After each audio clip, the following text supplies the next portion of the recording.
Hello, students. So today we shall be taking a few questions. We shall start the class by taking a few questions from the Gupta period and which have been asked in the past years. Let's start the class. And the first question that we will deal with today, the first question that we are going to deal with today is about is related with is connected with the Gupta period. And the first question is that the silver coins issued by the Guptas were called what? That is the question, and it was asked in the year 1997. So the answer to this question would be the silver coins issued by the Guptas were called rupak. Okay, rupak will be the answer. Okay, the other options are karshapana, dinar, and pana. Rupak is the answer. What were karshapanas? So before telling you the meaning of each of the other options, let's first understand the meaning of rupak. What is Rupak? Rupak used to be the silver coins being issued by the Guptas. They were known as Rupak. Then why is Karshapana not the right option? Because Karshapanas, what were Karshapanas? Karshapanas were the coins. Okay, Karshapanas were the coins which were in circulation during the age of Mahajanapadas. Those coins were called Karsapanas. The coins which were in circulation during the age of Mahajanapadas, okay, those coins were referred to as Karsapanas. And by the way, age of Mahajanapadas is very, very important because for the first time we get to hear about circulation of coins. For the first time, Indian subcontinent, okay, it is widely believed that the Indian continent, it is widely believed that the Indian subcontinent started using coins from the period, okay, from the period of the age of Mahajanapadas. And what were the coins known as back then? The coins back then were known as Karshapanas. Now, what is dinar? Dinar used to be the coins. Dinar used to be the golden coins, or dinar used to be the gold coins which were issued by the Guptas. The silver coins being issued by the Guptas were known as Rupak, and the gold coins being issued by the Guptas were known as dinar. Of course, but we also have to know if we talk about the gold coins being issued by the Guptas, we also have to know we also have to know another fact that the gold coins issued by the Guptas were in comparison to the gold coins being issued by the Kushanas. Okay, the ones issued by the Guptas were less pure, and the purest gold coins, the purest gold coins in the history of India, the purest gold coins were issued by the Kushanas. Okay, so the point I'm trying to make here is although dinars were gold coins issued by the Guptas, but they were not as pure as the ones being issued by the Kushanas. Okay, then the fourth option is Pana. Now, what was Pana? The coins during the Mauryan period were known as Panas. Okay, the coins during the Mauryan period were known as Panas. The coins which were in circulation during the Mauryan period were known as Panas. The same coins that were which were in circulation during the age of Mahajanapadas were known as Karsapanas, and by the time we reach Mauryan period, they become Panas. So out of these four options, the correct answer in this case would be Rupak. That is option A. Now, the next question is a map-based question, and it's not entirely a map-based question, but which one of the following ports handled the North Indian trade during the Gupta period? And the answer in this case, the answer to this question would be Tamaralipti. Tamaralipti was an ancient port of Bengal. Okay, you can spot Tamaralipti in the map which has been given here. Tamaralipti, as you can see, it is an ancient Bengal port. And Tamaralipti, by the way, we did not get to hear of Tamaralipti for the first time during the Gupta period. Okay, Tamaralipti can be traced back to the age of Mahajanapadas. For the first time during the age of Mahajanapadas, we get to hear about two trade routes, Uttarpat and Dakshinpat. It is said that it is widely believed, as per historians, that Uttarpat actually started, okay, one end of the Uttarpat was Tamaralipti. Okay, one end of the Uttarpat was Tamaralipti. I mean, Uttarpat at one end, Uttarpat ended, at one end that trade route which is known as Uttarpat, it ended with Tamaralipti because from Tamaralipti, goods were being exported. Okay, goods were being exported to other parts of the world. I'm talking about age of Mahajanapadas. So just imagine. Okay, Tamralipti is an ancient port, and it continues to be an important port. Okay, it continued to be an important port till the Gupta period, because here the answer will be again Tamaralipti. Okay, it continues to be an important port for many many years until or till the Gupta period. Even during the Gupta period, the North Indian trade of the Gupta uh, dynasty was being handled through this port. So the answer will be Tamaralipti. Broach, where is Broach? Broach is in Gujarat, which is also a very very important port. The importance of Broach also enjoys a lot of significance. Yesterday, I think I was talking about Broach. Broach, in three different periods of time, Broach has been known by four different names. I mean, in four different periods of time, Broach has been known by four different names. The earliest name for Broach is Bregu Kach. The earliest name for Broach is Bregu Kach. Bregu Kach. Then, when the Indians started trading with the Roman Empire, okay, the Romans and the Greeks, they started referring to Broach. They started calling Broach, or I mean, this port, they started calling this port as Barigaza. Then, when the Muslims were able to establish their rule in India, they gave this port the name of Bharuch. And when the English came and established their rule in India, they were the ones who gave the name of Broach. Okay, and this port becomes very very important from the time of the Mauryan. At least we know that in history, uh, if you go by what historians say, this port has continued to be a very important port at least from the time of the Mauryan period, because we get to hear about this port. As per historians, the Mauryans were using this port a lot extensively. They were using this port. Okay, Brigukaj becomes an even more important port during the post-Mauryan period. Brigukaj becomes an even more important port during the post-Mauryan period when when two of the biggest powers of the post-Mauryan period, the Sakas and the Satavahanas, according to Periplus of the Erythraean Sea, these two powers who were ruling very close to each other, they also used to fight a lot. Okay, they also used to fight a lot over who will establish control over seaports. Okay, they used to fight a lot over who will establish control over seaports, because whoever established control over seaports, he was also establishing, in a way, he also ended up establishing control over the entire sea trade, entire trade. So, and one of those ports, okay, and one of the ports for which these two powers used to fight with each other was the Bregukach port. Okay, then Kalyan. Kalyan, as we all know, is in Maharashtra, and Cambay again. Okay, Cambay again is in Gujarat. So the correct answer in this case, the correct answer to this question would be A, that is Tamaralipti. Now, question number three is in the format of assertion and reason, and we need to find out whether R is the correct explanation of A. Now, the assertion is, or the statement is, that the origin of feudal system in ancient India can be traced to military campaigns. A very important question this is. Okay, it has a lot of significance. The origin of feudal system in ancient India can be traced to military campaigns. This is the assertion, and the reason is there was considerable expansion of the feudal system during the Gupta period. The reason is there was considerable expansion of the feudal system during the Gupta period. Now, before judging or before determining whether R is the correct explanation of A, we need to find out whether both the statements are true or false. So, let's first focus on statement or assertion. The origin of feudal system in ancient India can be traced to military campaigns. Now, before understanding, okay, or before answering this, or before determining whether it's true or false, we need to understand the meaning of feudal system. See, the Indian feudal system is also known as Samantavad. The Indian feudal system is also known as Samantavad. And what is said to be the origin of the Indian feudal system? And what is the meaning of the Indian feudal system? In simple words, if I have to keep it very, if I have to put it very, if I have to keep it very simple, feudalism, Indian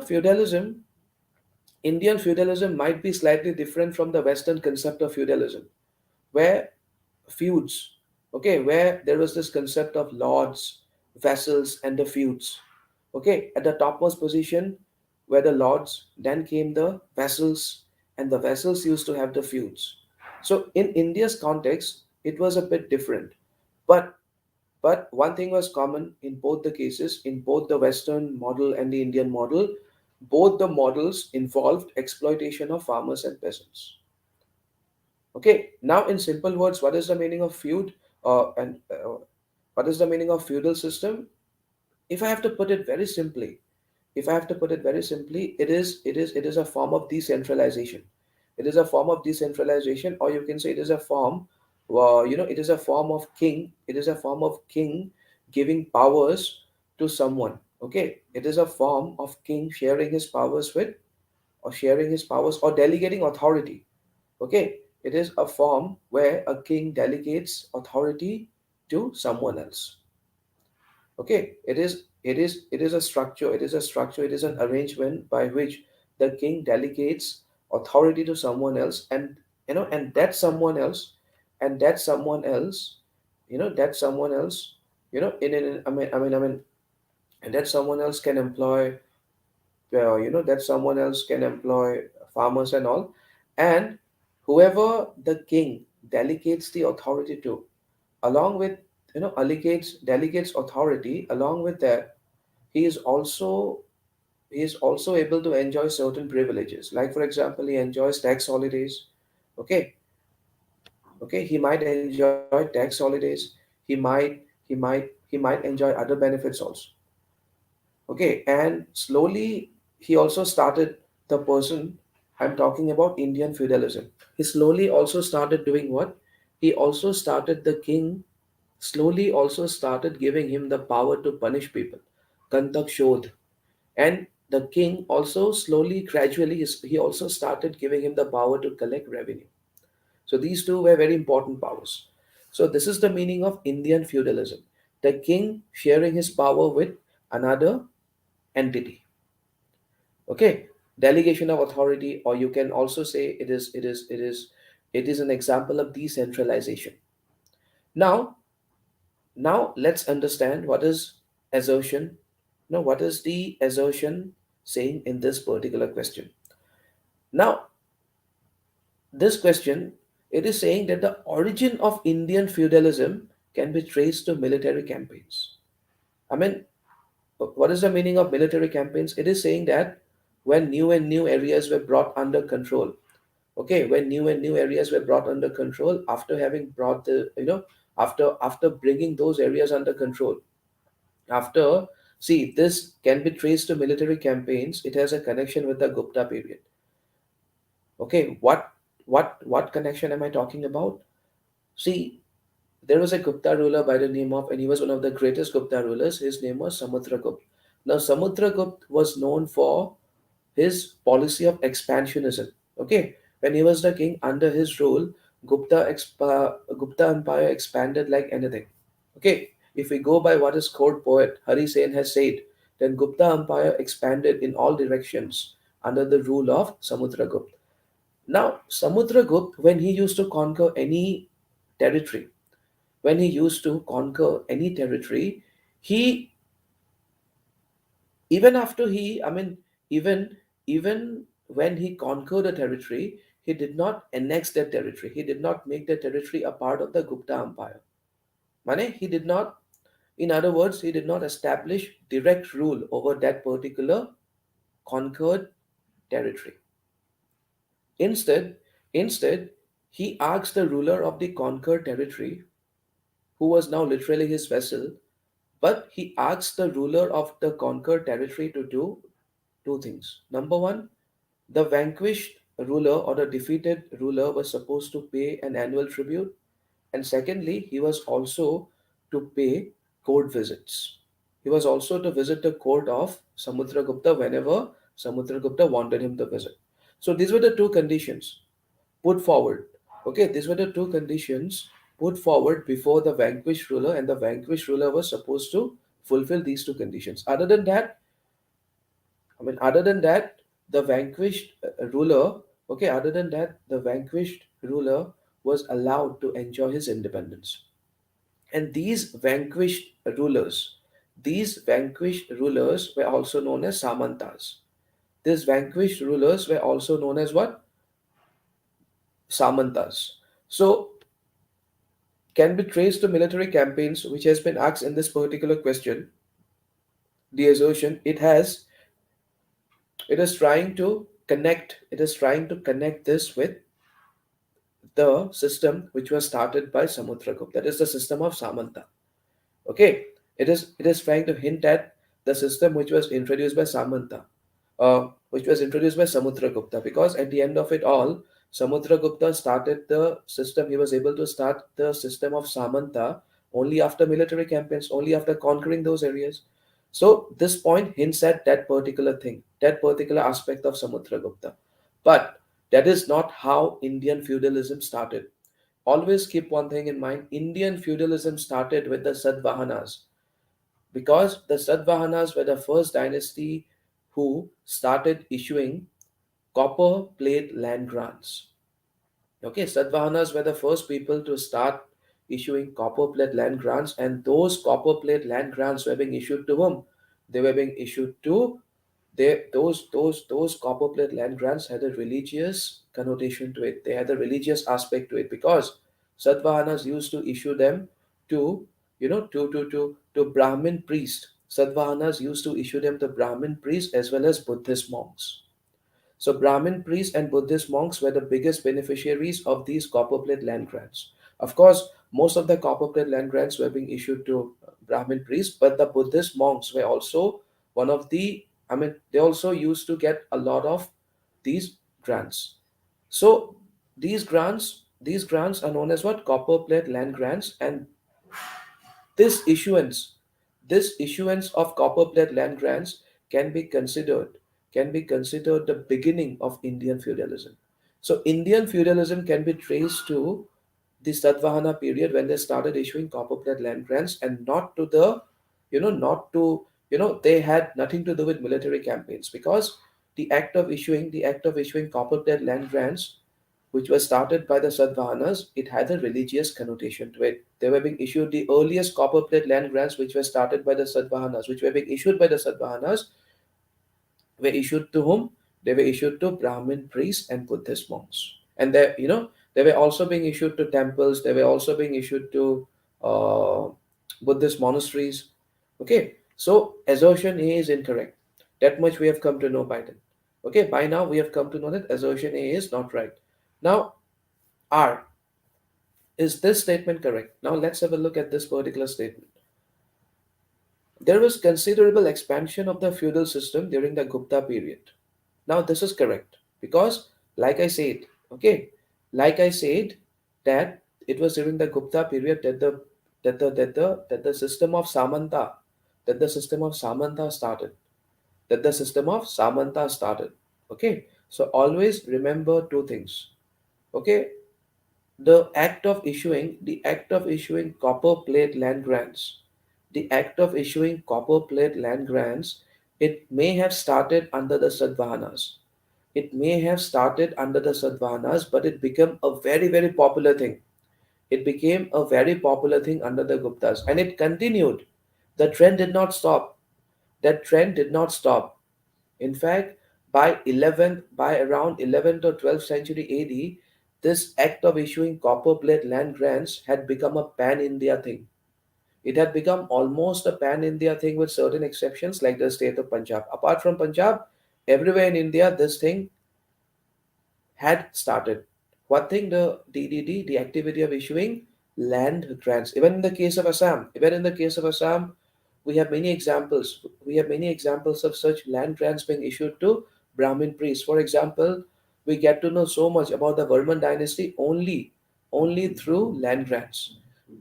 Okay, because while issuing land grants, the kings usually they give us a lot of, they put a lot of information in, they put a lot of information on those copper plates. Okay, copper plates, and on those copper plates they write a lot of things, and it is from the copper plates, it is from these copper plates that we have sketched, that we have reconstructed the history of the Varman dynasty up till a large, up till, of course, there are other sources also which tell us about the Varman dynasty, but I'm saying up to a great extent we have reconstructed the history of Varman dynasty from these land grants. For example, from the Dubi land grants, from the Nidhanpur land grants. Now, Dubi land grants as well as Nidhanpur land grants, both the land grants were being issued by the great Var- Bhaskar Varman. Okay, Both these land grants were issued by the great Bhaskar Varman, who was a contemporary of the North Indian king Harshavardhana. Okay, so I mean, as we can see, this practice of issuing land grants, which was started by the Satavahanas, by the 11th or 12th century, it becomes a pan-India thing.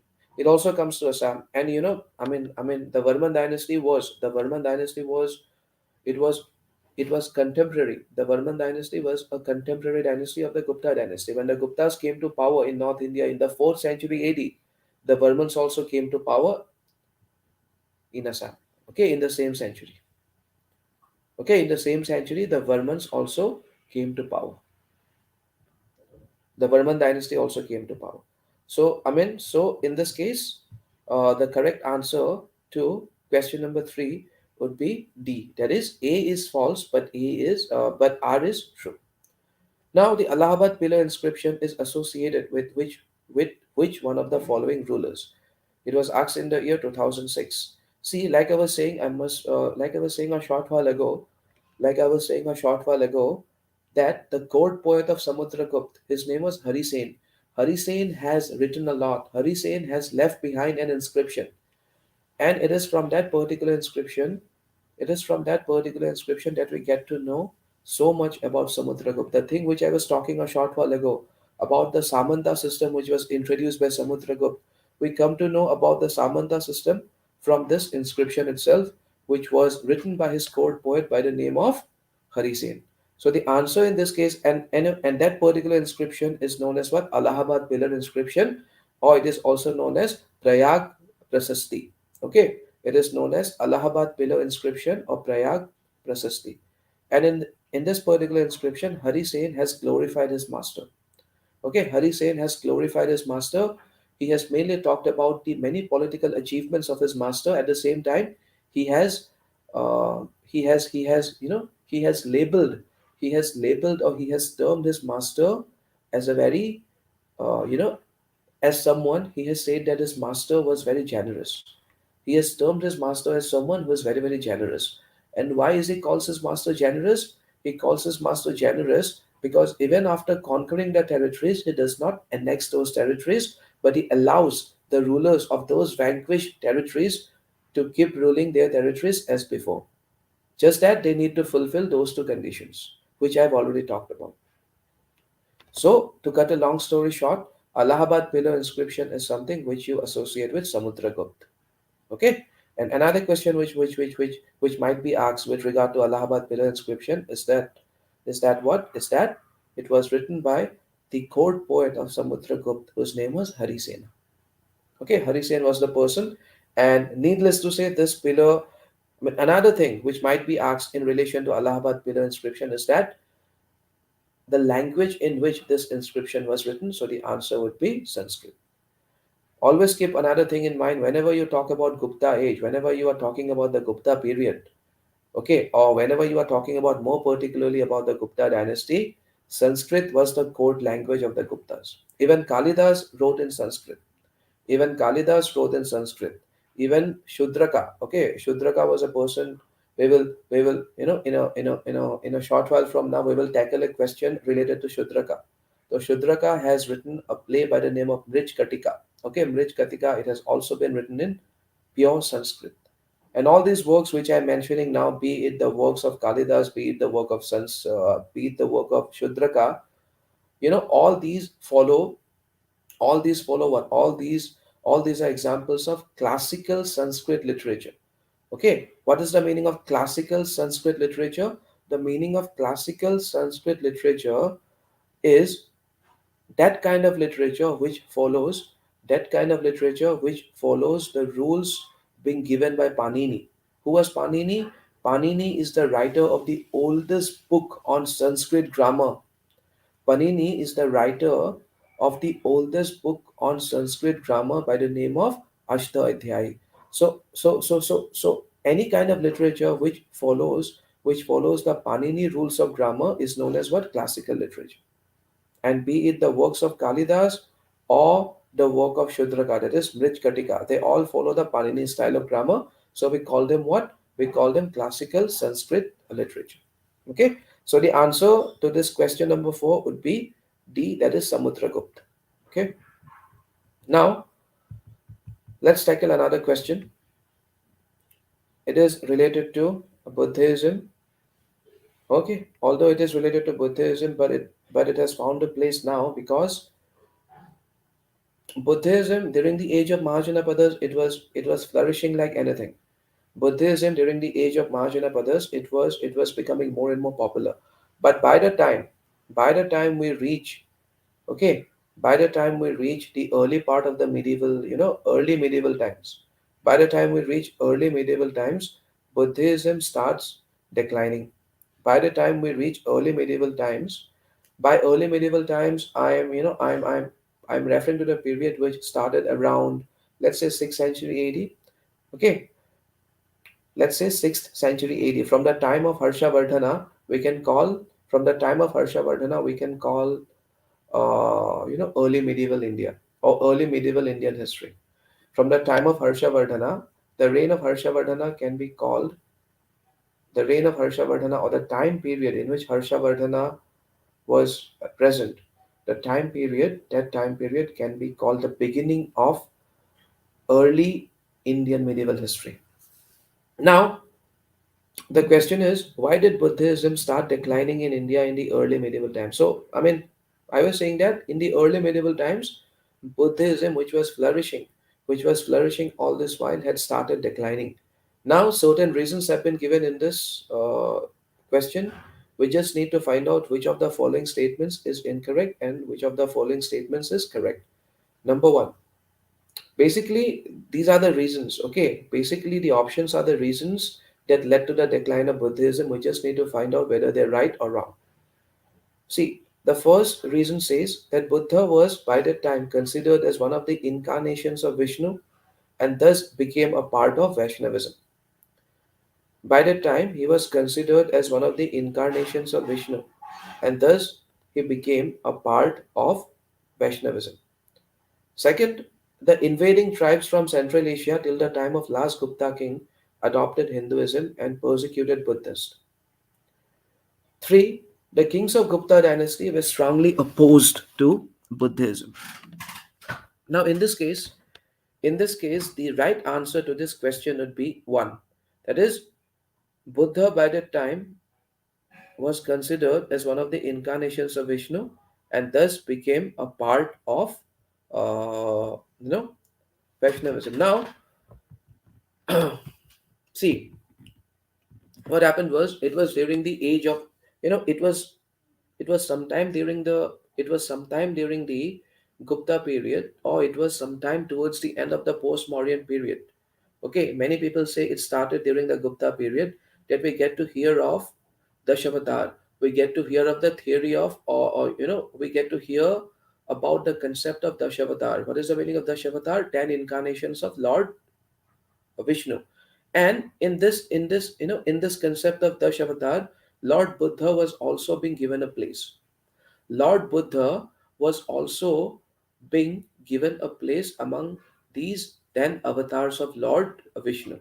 Okay, Buddha also became one of the avatars of Lord uh, Vishnu, and it is considered to be one of the reasons that ultimately led to the downfall of Buddhism, because when that happened, Buddhism is said to have lost its identity. See, Buddhism already, it already started losing its identity when when Buddhism stopped, or when people stopped associating Pali with Buddhism and they started using a foreign language which was not inherent or which was not intrinsic to Buddhism. I mean, as long as, see, Buddhism had its own language by the name of Pali.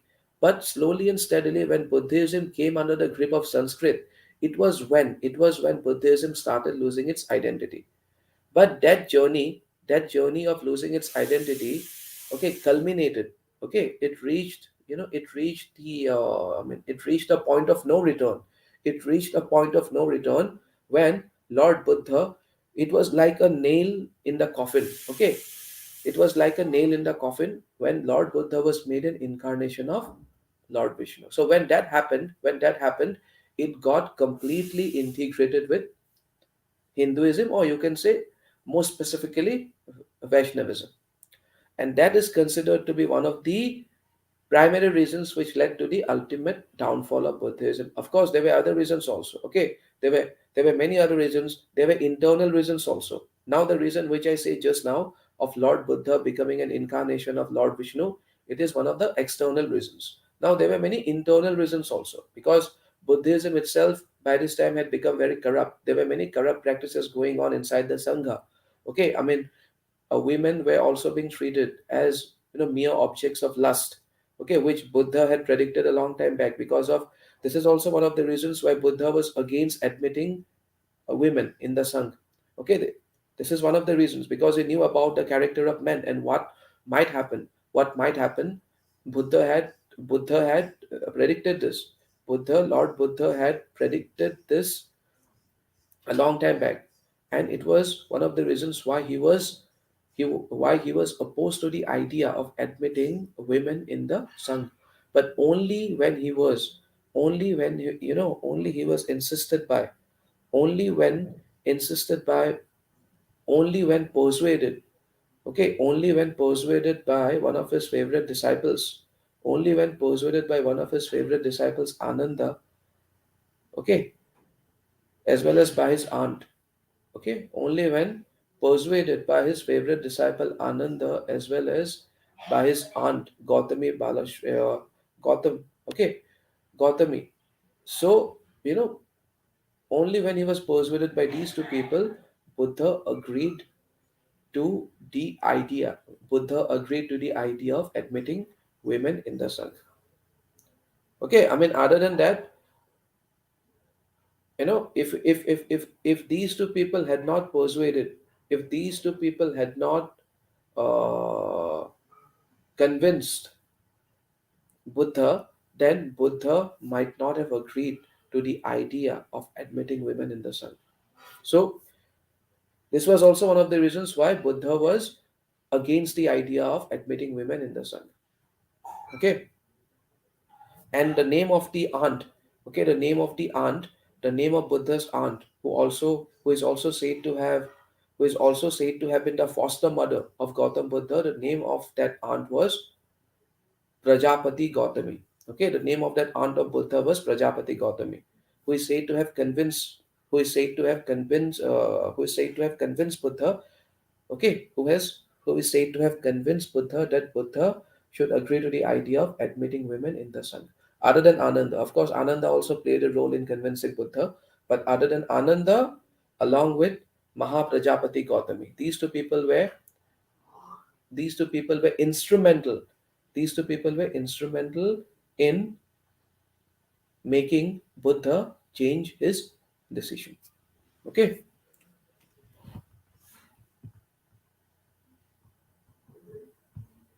so the answer in this case would be one. Okay, the why number two cannot be the answer, because the invading tribes from Central Asia, or although we have got evidences that the Huna tribes, the invading tribes from Central Asia, okay, the invading tribes from Central Asia, the tribes this point is referring to is the Huna tribe. Okay, is the Huna tribe, the Hunas. No, you may have heard of kings like Mihirkul. Okay, you may have heard of kings like Mihirkul. So Mihirkul was one of the most important Huna kings, and Huna was a Central Asian tribes. Okay, I mean Huna was a Central Asian uh, tribe. The name of the father of Mihirkul was Toraman. So, and Mihirkul, more than the father, the son turned out to be more successful. Okay, more than the father, the son turned out to be more successful. So, although we have certain evidences that uh, although we have got certain evidence that this tribe called the Huna tribe, it may have taken certain steps against Buddhism. It may have taken certain steps against Buddhism, but based on that, it's not enough. That evidence is not enough for us to conclude that they were dead against Buddhists or they persecuted the Buddhists. Okay, or even if they did so, that cannot be the reason why. That cannot be the reason behind the decline of Buddhism. And see, Number three cannot be the option. The kings of Gupta dynasty were strongly opposed to Buddhism. That's not entirely correct. Because although, see, that's not entirely correct. At the same time, we also have to admit, we also have to agree to the fact that the Gupta dynasty did not promote Buddhism that much. The way, see, the Guptas were Hindus, but that's not the thing. The Satavahanas were also Hindus. Okay, just like the Guptas, the Satavahanas were Hindus. In fact, some of the historians also say that the Satavahanas were Brahmins, and in fact, the Satavahanas claim themselves. Okay, they claim themselves to be Brahmins. In fact, they are the ones who brought back. See, as long as Ashoka was in power, as long as the Mauryan dynasty was in power, okay, the Satavahanas came to power only after the decline of the Mauryan Empire, and it is said that they revived Hinduism. It is said that in a way they revived Hinduism in their area. Okay, in a way it is said that they are the flag bearers of Hinduism. They are the flag bearers of Hinduism. They became the flag bearers of Hinduism in that particular area. But despite that fact, okay, despite that fact that they may have been the flag bearers of Hinduism in that area, but they promoted Buddhism also. In fact, in fact, many of the earliest land grants were being made to Buddhist monks and Buddhist monasteries. So we can say that Sadhvanas although they were Hindus, they used to promote other religions like Buddhism also. But the Gupta kings were also followers of Hinduism, but they were mainly focused towards promotion of temples. I mean, some of the earliest temples, the North Indian temple construction. Okay, the process of constructing temples. See, I mean, initially, the mode of worship was not a temple based mode of worship. Okay, temple construction in North India started mainly under the Guptas. Okay, temple construction in North India started mainly under the Guptas. Okay, and so I'm saying, I mean, I'm talking about temples like the Dashavatar temple. Okay, I'm talking about temples like Dashavatar temple and Bhitargaon temple. Dashavatar temple and Bhitargaon temple. So these two are the earliest existing temples in India. These two are be it Dashavatar temple or be it the Bhitargaon temple. Okay, both these temples are the earliest, both these temples are the earliest existing temples in India. Now. So I'm trying to say that Guptas, they were more focused towards promoting Hinduism in the form of, and how did they promote Hinduism? They promoted Hinduism by constructing more and more temples. But just because of that, just because they were focused on promoting temples, doesn't make them anti Buddhism. Okay, just because they were focusing more on construction of temples doesn't make them anti-Buddhist. Just because they were focusing more on the promotion of Hinduism doesn't mean that they were strongly opposed to Buddhism. Okay, it was simply their call. They did not want to promote Buddhism over Hinduism. They wanted to promote Hinduism, so they were promoting Hinduism. So if you are promoting one thing, that doesn't mean you do not like the other things or you are strongly opposed to other things. Okay, so Gupta kings may not have patronized Buddhism, but they were not against Buddhism or they were not opposed to Buddhism. So number three also cannot be the right option. Okay, now coming to question number six. Coming to question number six, in Sanskrit plays written during the Gupta period, women and Shudras speak what? So in Sanskrit plays written during the Gupta period, in Sanskrit plays written during the Gupta period, just give me a second. Yeah, women and Shudras, they speak Prakrit language. Okay, in Sanskrit plays written during the Gupta period, women and Shudras speak the Prakrit language. The right answer in this case will be B, that is Prakrit language. Sanskrit cannot be the language because, see, always keep one thing in mind. Sanskrit used to be the language of the elite class of people. Sanskrit has always been an elitist language. And what is the meaning of Prakrit? Prakrit has always been a language which has been spoken by the masses, which has been spoken by the masses. And Pali, as we all know, Pali has no connection with Sanskrit. Okay, Pali, Pali is a different thing altogether. Pali is a language which we generally associate with Buddhism. So that cannot be the answer. That is out of the question. Now we are left with Prakrit. So Prakrit is the right answer. Okay. Now this is a very, this is a very interesting thing. Even in the plays which have been written by Kalidas, women and Shudras, okay, women and Shudras, they used to speak the Prakrit language, which goes to show that women and Shudras during the time of the Gupta period, they used to converse in Prakrit language, whereas the other sections of the society used to speak in Sanskrit language. So we get to learn. This is one of the reasons why the plays of Kalidas, why the works of Kalidas are very important. They shed light on the socio-economic conditions. They shed light on the socio-economic as well as political conditions of the Gupta period, although indirectly. That may not have been the theme. That may not have been the primary theme of his works, of the works of Kalidas, but indirectly they tell us about those things. That is the beauty of history. Okay, Kalidas's works, Kalidas may not have composed or Kalidas may not have developed those works as a means to tell us the socio-economic conditions or political conditions of the Gupta times. He may have just developed them because he was interested, because he was a very talented person. But indirectly, the principal theme is not to tell us about the socio-economic conditions, but indirectly he ends up giving us information about the socio-economic conditions. Because in order to give out the message which he wants to give us, he has to shed light on the socio-economic conditions also. Okay, for example, women and Shudras speak Prakrit. So Kalidas, it was not his intention to let us know that women and Shudras speak Prakrit.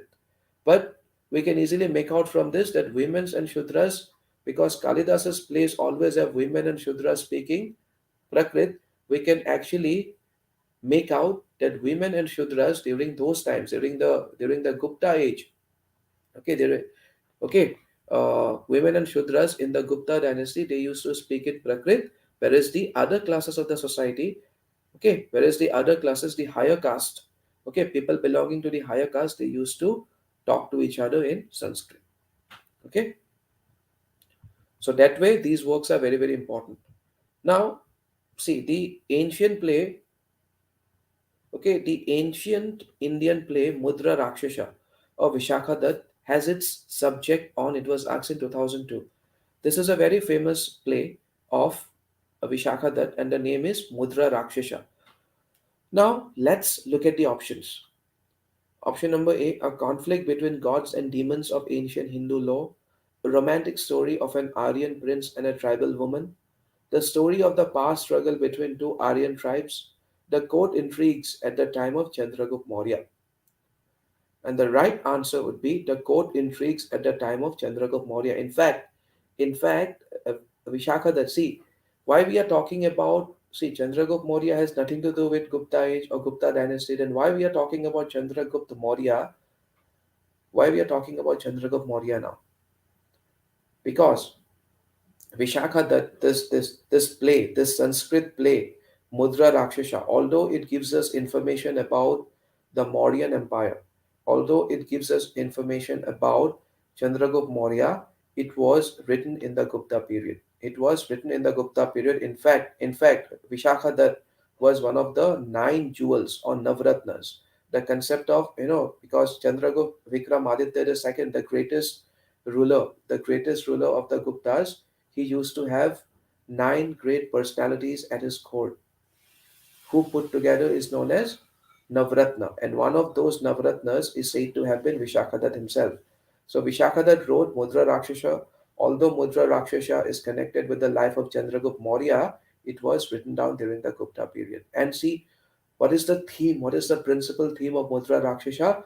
In Mudra Rakshasa, Vishakhadat tells us how Chandragupta Maurya, with the help of his political guru, Chanakya, how did they seize control? How did they take control of the throne of Magad from the last ruler of the Nanda dynasty, that is Dhananand? The story focuses on death. Okay, that is the central theme of Mudra Rakshasa. So option number D, the court intrigues at the time of Chandragupta Maurya, would be the right answer.